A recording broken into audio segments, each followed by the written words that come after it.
Everyone, welcome to Locked On Lakers for Tuesday. Brian Kamenetsky, Andy Kamenetsky. LeBron James struggles mightily, and the Lakers lose their first game of the season. That's next.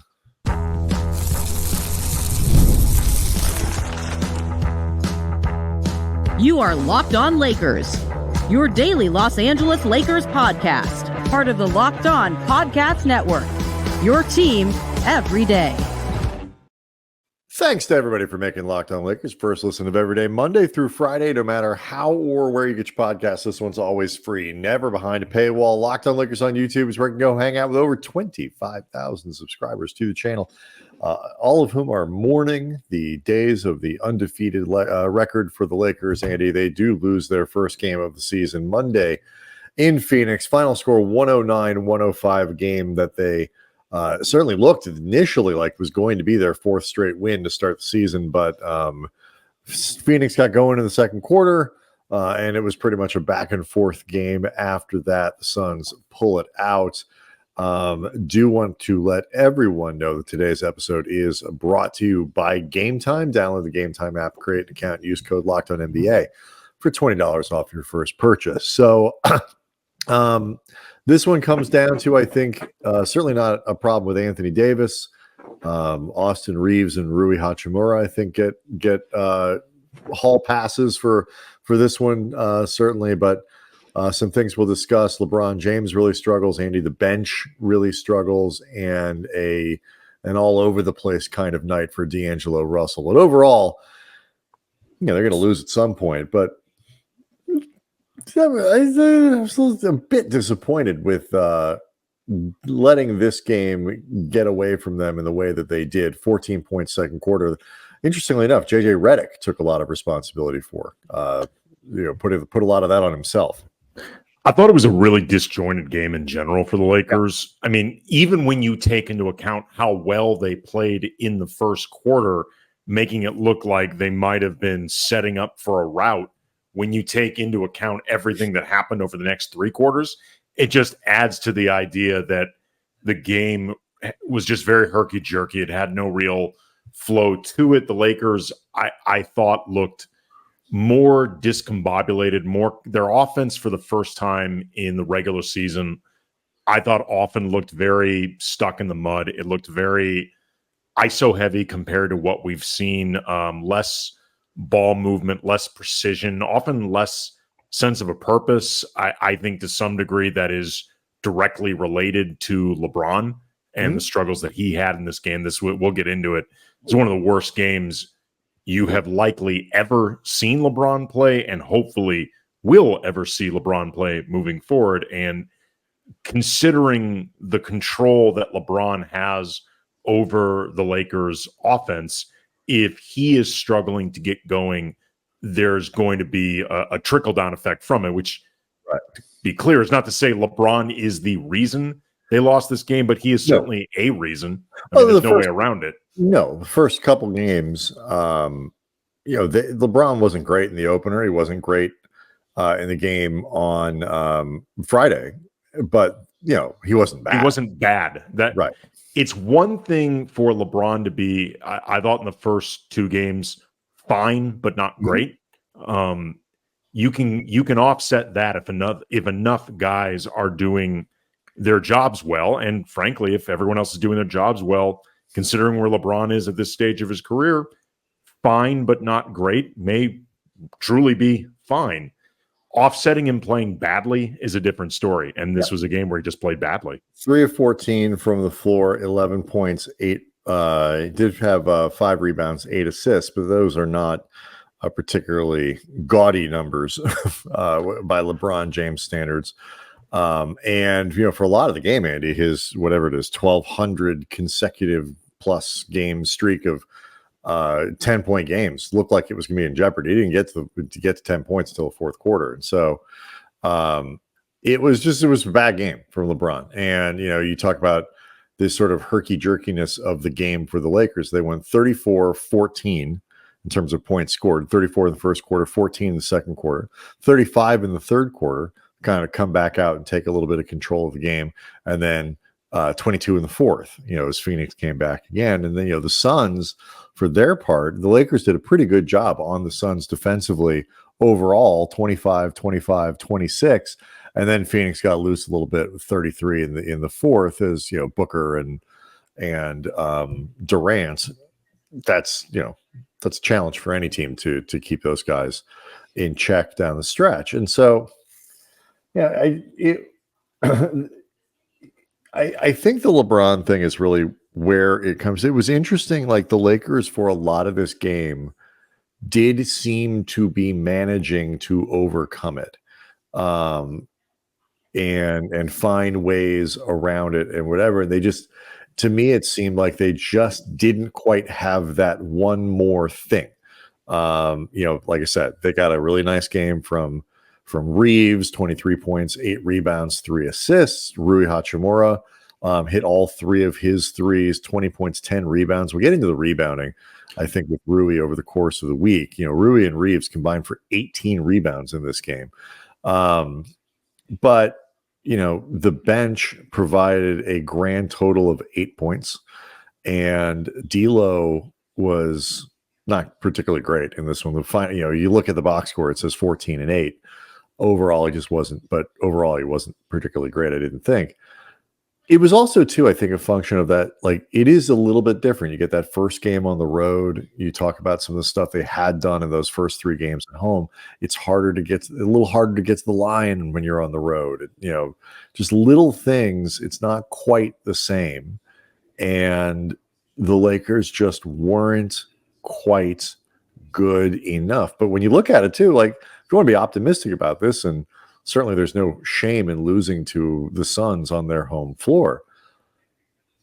First loss of the year is one you look at and go, could have won that one. Like, it was, as far as losses go, kind of encouraging. Yeah, it was funny. I mean, when you mentioned LeBron, because again, it just was striking to see LeBron struggle like this. And, he talked afterwards. 3 of 14 is stark, to say the least. It's one thing for him to be 3 of 14. He was 1 of 9 from inside the arc. Yeah. Like if you saw that box score, I think the natural assumption might be that this was a night where LeBron was content to just really fire up from outside. And he only took 5 threes in this game. I mean, he really was struggling to finish layups, to finish around the basket. He just seemed very out of sorts. And the reason I bring that up, beyond the fact that it's just something we're going to end up discussing, is the struggles for LeBron felt more pronounced the more the game went along, because it felt like the more the game went along, the more LeBron was actively getting involved in the game. Like it felt like in the first half, he was actually less directly involved, less aggressive. Mm-hmm. He mentioned after the game not feeling well, and I don't know how much of what was going on was, he said that this began on Friday, not feeling well, which combined with the way he played in the fourth quarter in Saturday's win over the Kings, where he was downright brilliant, you wonder how much that took out of him. You know, that's always a concern with LeBron's age anyway, but when you factor in not feeling well, you wonder how much a cost there was to pay tonight in this game. But it felt like the more LeBron attempted to do in this game, the worse it went. And again, because he's so directly involved in everything that goes on, the worse it started to get for the Lakers. Right. And there's that, because there's also too, like it has been somewhat of a pattern, like, you know, LeBron kind of holds back early, you know, guys get going on and you see what happens, more like what happens on Saturday, where, you know, that fourth quarter was 16 points and it was just a tremendous fourth quarter that he had in that win against the Kings. And so, I mean, I texted, you know, we were you know, texting each other during the game, and I was like, you know, LeBron and AD are not having the same post-Olympic experience coming into the year. And I think, you know, especially when you factor in that he might not have been feeling particularly well and all that, and he is just coming off of a, you know, spectacular game on Saturday. It's a little early to say that like LeBron is suffering from from something, like, that Olympic. But, 3 of the 4 games that he's played have either been ordinary or this one was pretty poor. So I do think it's reasonable as they get into the game on Wednesday and finish out the 5 games of this trip to at least kind of keep an eye on it. Because the Lakers, if they do find themselves in a situation that they need to manage a little bit, they'll know pretty quick. And it is not ridiculous to think that Anthony Davis, who was excellent again on Monday, and LeBron James may not react to that summertime experience in quite the same way. So talk a little bit about that, and we'll talk about the bench next. Locked on Lakers is brought to you by Game Time. My daughter is 13. We've bonded a lot over the years through music. Frank Ocean is one of her favorites. She's really grown obsessed with him over the last couple of years. And he has not put out an album since around 2016. But she's heard rumors that he's back in the studio, which would mean a tour. And I promised her if Frank Ocean tours, I'm going to get us tickets, even though I know they will be in heavy demand. But I'm not worried because of Game Time. They make it easy to find tickets. You actually look forward to it with features like Game Time Picks that filters out all of just the sea of words, and they just show you incredible deals on great seats, which is all you want anyway. So it saves you time. They offer panoramic seat views before you buy, so you know exactly what the view to the stage is going to look like. Take the guesswork out of buying tickets with Game Time. Download the Game Time app, create an account, use the code LOCKEDONNBA for $20 off your first purchase. Terms apply. Again, create an account, redeem the code LOCKEDONNBA for $20 off.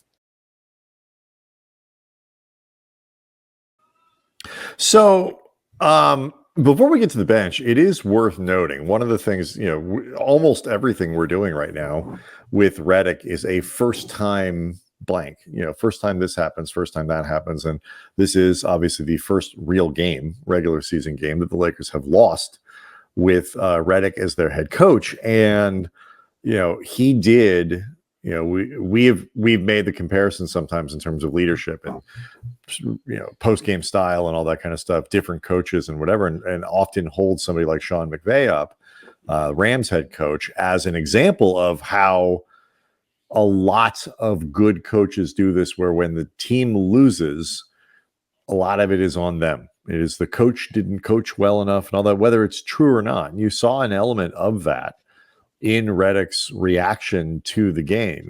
Part of the other thing I would say is that we should never have a 14-point quarter. He's talking about, the second quarter in Monday's game. That's on me as well. Part of that is me. I've got to make sure we're running a good offense. This really could be Sean McVay, right down to the needing to score more points. The offense is my fault. I felt it was a little random and got stalled out. We talked about it at halftime. For us to be at a high-level offense, we've got to move bodies and move the ball. And so, just hearing some of that accountability of, hey, I need to be better. Austin Reaves after the game, you see a quote from him just appreciating the coach putting himself in that space of, I need to be better, appreciating that as a player. It's interesting. Our friend Darius Soriano, one of the hosts of the Lakers Film Room podcast, one of our favorites, he tweeted out somewhere during the second quarter, first game, the Lakers rotation has been different, and the bench groups have not looked in sync. Rui's first quarter shift went long rather than playing the two big group with Hayes and AD. That meant Max started the second quarter instead of Rui. Lack of flow is evident. And I did notice that the configurations were a little bit different. I don't know the explanation in terms of why Redick was switching things up a bit, whether it was because he wanted to experiment on his own end or he was just trying to match up to something specific with Phoenix. But it did look different during that first half, and it did look, frankly, worse. And obviously guys have to adjust to the roles when they're out there, and it's on them to figure it out. But that's something that hopefully whatever Redick was looking for and didn't find, he either finds a way to work off that to make it better or just goes back to what was working before. But that is part of the process for everybody. It's not just the players figuring out how to make adjustments on the court. It's JJ Redick, especially early in the season, figuring out exactly what he's looking for and what he's going to get on a consistent basis. Yeah, and I think all coaches are going need leeway to do things slightly different. For me, I mean, you want to be. It's an interesting back and forth kind of a dichotomy as a coach. Like, you want to be consistent, but you don't want to be locked into something. You want to have a blueprint and a plan, but you also want flexibility and the ability to be kind of improvisational when you need to. And it's a delicate balance. This early in the season, I think you would expect to see some different things here and there. Whenever Phoenix is an interesting team, especially when they don't, when Nurkic isn't on the floor, they can go really small. They did that a lot in the second half. It's just a tone. And, I think one of the problems that happened last year, with some of these places, is just a sense that the accountability didn't go all the way to the top. It was the accountability for the players, not always with the coaching staff. And so for this being the first loss of the season, to have that right away where your coach is saying, I need to be better. It's not saying this is on me. Like, you know what, they were great and I just screwed this thing up. He's like, no, we got to play better. But he's saying it is on me. He's not necessarily saying it's only on me. It. Right, exactly. Right. Yeah, it's exactly what I'm getting at. I do think that matters. And look, JJ Redick spent a lot of time in media.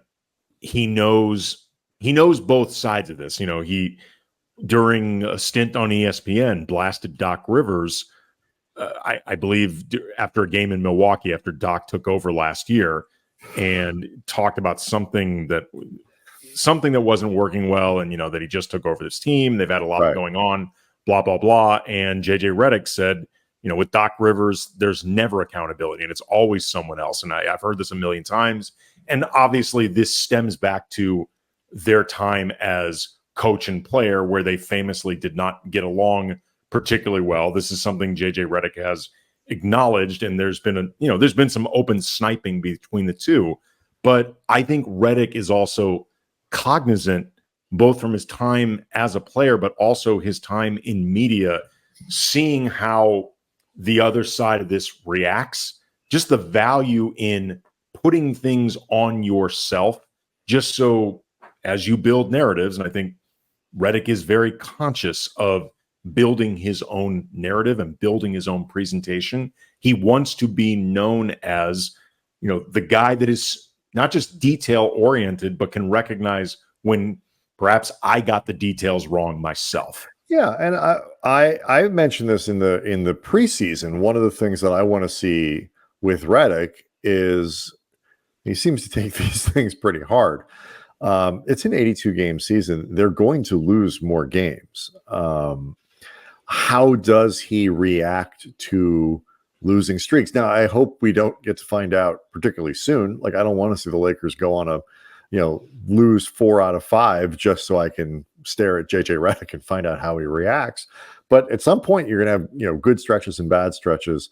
How he internalizes, learns from, and then lets go of losses is going to be the sort of thing that, gives you a clue as to whether or not he's going to be able to sustain himself over the course of a roller coaster NBA season. Well, there also too, there was accountability that JJ took. He said afterwards also that he took accountability for them not figuring out ways to get the ball out of Kevin Durant's hand. Like throughout this game, Durant and the Suns were, I would say, expertly, except I'm not sure the Lakers made it hard enough to be considered expert work, but they kept getting Laker guards switched onto Durant, mainly D'Lo and Gabe Vincent, but occasionally Christie as well. But they were getting this look over and over and over. And as one would expect with someone like Kevin Durant, with his ability combined with being 7 inches taller than whoever was guarding with him,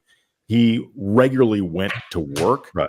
But Redick also said, too, that he liked the process, and he considers this all a process thing. So it does, just in terms of you saying, like, being able to keep this, to take this in stride enough just to keep your own sanity, it does seem like Redick recognizes, hey, this is game 4. That's 78 more of these to go. I mean, he played, I think, 50 years in the league. I'm not. Yeah, sure. I'm not expecting necessarily bad things. It's part of being a coach is going through these things. And when you are hyper competitive and hyper detail oriented, there's always something else you can study. There's always something else you can break down. There's always, and as he learns that ebb and flow as a coach through 82 games, he'll be able to lean on a lot of his own processes from a player, because players have up and down stretches and whatever. And you not to abuse the Joel Embiid phrase, you trust the process because you've done the work and you continue to believe in what you're doing, and you don't get overly results oriented. And that said, again, this is their 4th game in a row against a quality playoff team. And I know you among other people are more skeptical of the Suns than many, but they still finished ahead of the Lakers last year. I mean, this is a good team. And they are expected by most to be, a top 6 team in the West. I think people have backed off on Phoenix Suns automatic contender because of all what we saw last year. But I think, as people say, if Durant, Beal, and Booker are healthy, they're a top 6 team in the West. That makes them really good. So, I think you can look at a game like this, and again, I'm encouraged by the fact that, they dropped this one, but they almost very nearly overcame one of the worst games LeBron James has played as a Laker, probably the worst game LeBron has played as a Laker. The bench thing, which we'll get to in the next segment, they almost won the game anyway. And for most of LeBron's career, regardless of what Anthony Davis is doing, this type of game wasn't one that they were going to be able to absorb. The work factor was 100% there. So there's, even in a loss, there's a lot of encouraging stuff to pull, at least I thought. Let's talk about the bench, because that was one of the things that has been a problem, remained a problem through the first 4 games. Get to it next.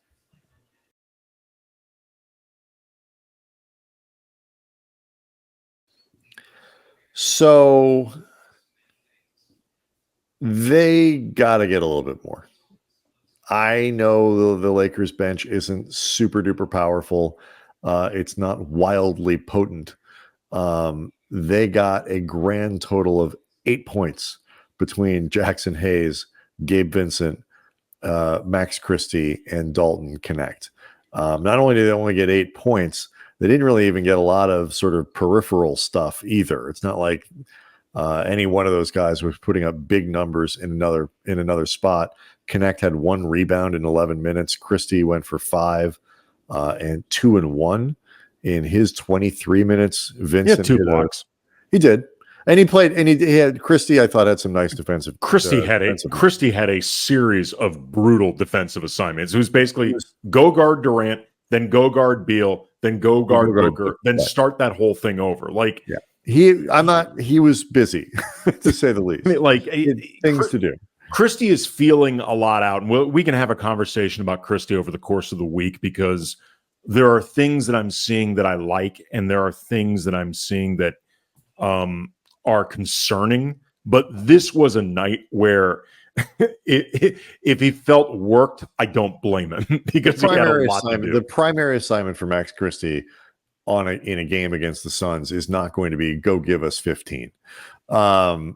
But this I thought was one of of the 4 games was the least impactful for Jackson Hayes, with no points, 4 rebounds, 3 turnovers in 12 minutes. Like, it just D'Angelo Russell needs to do better than 2 of 9 from 3-point range. The bench needs to do more than this. Like, this is not sustainable. This level of, what's the right word? Especially just from a scoring standpoint, 8 points. Okay. 8 points with nothing else that you're offering is just not sustainable. You bring up the 8 combined points between those 4 guys, but what jumps out at me even more is 10 combined shots between the 4 guys. Like, they did not even put themselves in the opportunity to produce enough. Dalton Connect, it was the fewest amount of minutes that he's played this season. He only played I think it's the fewest amount that he's played. Certainly the fewest since probably the opening game. Just 11 minutes, and it was the first time to me that Connect looked kind of lost on the court. Like, maybe first game on the road is a little bit different. It could be that. I don't know if the second unit, the rotations changing a bit, messed a bit with his own flow, because he is still truly learning his teammates. Like, someone like Gabe Vincent was around the team at least last year, and he's been in the league long enough to observe a lot of these guys. Max Christie didn't play much over the last couple of years, but he has been on this team the last 2 years. So again, there's a familiarity, if nothing else, that the other 3 guys off the bench have that Connect doesn't. I'm not concerned about it, but this was the first game to me where he looked like a rookie that didn't know exactly what he's supposed to be doing. That being said, though, I'm not concerned at all about him rediscovering his both scoring aggressiveness and scoring opportunities. It's going to be really interesting. No. I don't picture Dalton Connect like losing his willingness to go try to get a bucket. It's going to be really interesting to see what happens when Christian Wood and or Vando, particularly Vando, come back, what that does to the rotation. Whether you talk about something that's simple and replicates what's happened in the past, where Vando enters the starting lineup, you put Rui on the bench to provide some more punch, just make sure that his minutes stay high, and as long as that works, I think it can be okay for Rui. Yeah, I don't think he's going to come off the bench, but I don't think so either. But I'm saying whether it's something like that, or you start reconfiguring floor combinations, or somebody loses spots, time or their spot. In particular, the backcourt of Christie and Vincent just is not giving you enough scoring. And when they're scoring that little, the 2 of them start feeling very redundant. Yeah, like they're bringing you maybe not the exact same thing, because Christie's a much better rebounder than Vincent. I think Christie might have the ability to, relatively speaking, fill a stat sheet more than Vincent, but they start feeling like very much the same player if neither one of them is scoring. It also puts, especially again on a night where LeBron's not playing particularly well, you're just putting an enormous amount on your starters who are still on the floor. And the point about Connect, like, Connect he's an older rookie. He had a couple really impressive moments in the preseason. He looked pretty good in those first couple games, but it's not like he came out of the gate playing 26 minutes a game, putting up 16 points a game and stuff like that. Like, we're talking about 6 or 7 games option on this team. Right, 8-point games, stuff like that, where you're just like, oh, look, here's a guy contributing nicely. But he's going to have many games that are like this one, where it's not much there, because he's a rookie playing in the NBA, and he, like you say, is way down in the pecking order of this team. And you factor him in with a guy like Christie, who, while I think all Lakers fans are kind of excited at the prospect of what it's going to look like when he's more of a finished product, is still much more potential than he is actual tangible track record. He's not a guy who has played a lot, and so it's not his fault necessarily. And I think the hope with Christie, and so far, to be clear, this hope has actually come to fruition. Small sample size. The team can continue to thrive and win games while Christie basically learns on the job. Right. No, I agree. I know. I get the blueprint, but I'm just saying, like, I think because there's been this like real annoyance that he was sort of written out of the script last year, that it was this sort of lost year in terms of his ability to get 15 to 18 minutes a night of on-court NBA experience. He didn't get it. And so a lot of like, for those fans and whatever believe he's got a lot of potential, it's easy to sort of manifest that I believe Max Christie is a really good player into Max Christie is going to deliver that for me on a night in and night out basis. And that can be a tall ask for somebody who hasn't played a ton and is still a young and learning player. And so, that is on top of Connect. So those are two of your big bench players right now. Gabe Vincent has played very little basketball in the last year and a half. He basically missed all of last season for practical purposes, and is a role player anyway. And so he's going to have ebbs and flows and ups and downs. Jackson, when you start to put it together, it's pretty clear that the Lakers aren't constructed right now, especially with somebody like Wood out, who has a very well-developed offensive skill set. They are not constructed in a way that, at least for the first 25 games of the season, while Connect and Christie, especially, I think, sort of get acclimated, get a little more experience, get their sea legs and all that kind of stuff, it's not a bench that's constructed to really put up big numbers. No, go look through box scores from the games on Monday and count the teams that have multiple players on the bench with 8 points, 10 points, 12 points, and stuff like that. And just it's different than what the Lakers are currently putting up.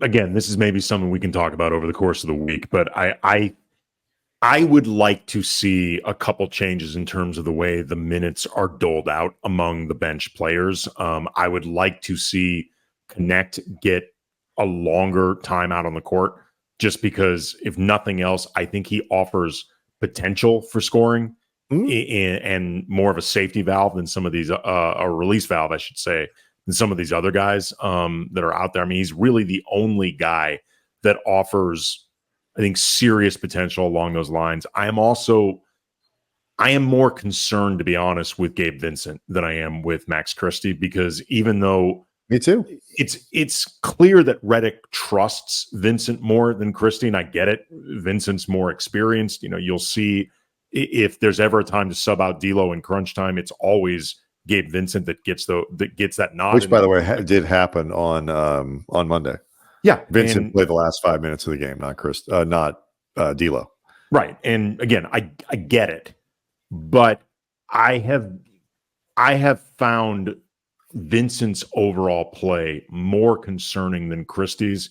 Because I think Christie is doing a bit more, even if he is sometimes making more mistakes or struggling more. I think he's bringing more to the table in the process, but also Vincent's just more experienced.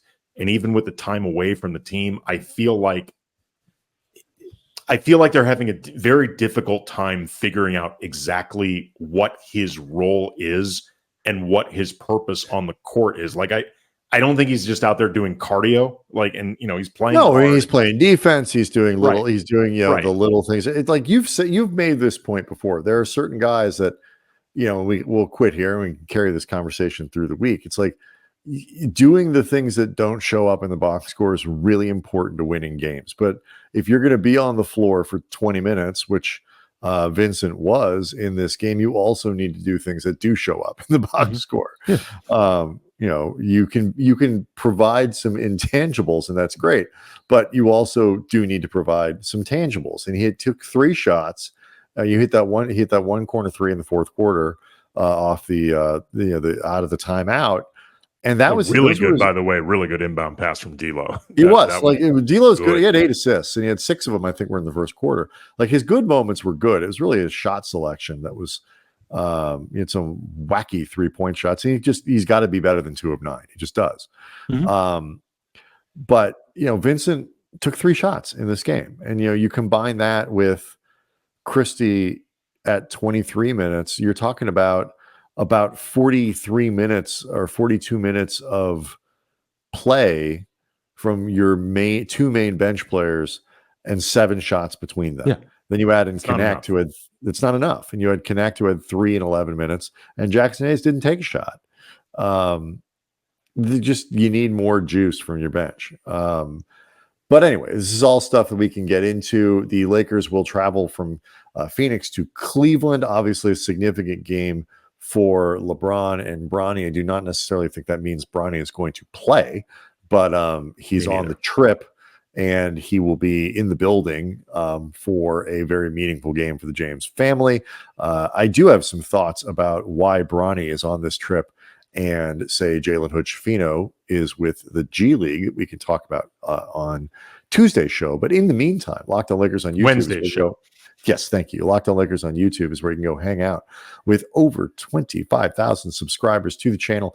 Sign up for the newsletter. Go to lockedondaily.com and you can sign up for our newsletter. Forgot to mention that earlier in the show. Great way to stay connected with what we're doing here and across the NBA network here that we've got. So we will see everyone on tomorrow.